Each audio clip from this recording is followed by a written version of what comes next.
Hi hello नमस्कार, मी सीमा तुमचं आणखीन एका नवीन व्हिडिओमध्ये अगदी मनापासून स्वागत करते। आज आहे दर्शवेळ अमावस्या, तर त्यासाठीच मग आज मी पूजा थोडीशी लेट केलेली आहे आणि अगदी छान असं देवघर देखील आवरून घेतलेलं आहे। तर अगदी छान अशी इथं मी देवपूजा करून घेतलेली आहे आणि काल मी बाहेर गेली होती तर फुलं देखील आणलेली होती आणि फुलं असतील तर आणखीनच छान असं दिसतं आपलं देवघर आणि पूजेला देखील एक वेगळाच लुक येतो। आणि जो आपल्या मंगल कलशातील जो नारळ आहे त्याला अगदी छान असा कोंब आलेला आहे, म्हणजेच ते आता बऱ्यापैकी मोठं असं झाड झालेलं आहे आणि फुलं जास्त होती त्यामुळे फुलांचीच रांगोळी काढून घेतलेली आहे आणि कामांचा खूप सारा पसारा पडलेला आहे, परंतु म्हटलं पहिली छान अशी पूजा करून घेऊया। तर माझ्या किचनमध्ये, हॉलमध्ये, बेडरूममध्ये सगळीकडे अगदी छान असं हिवाळ्यामध्ये ऊन पडतं।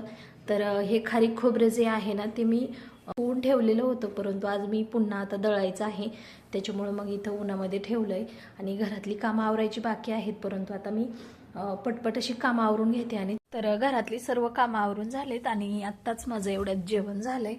दूध देखील आमचं लेट आलं होतं, दूध वगैरेही केलंय, इथं गरम करण्यासाठी ठेवलेलं होतं आणि पूर्ण आज अमावस्या असल्यामुळं घराची डीप क्लिनिंग केली बऱ्यापैकी, त्याच्यामुळे मला काम आवरायला देखील बऱ्यापैकी लेट झालं।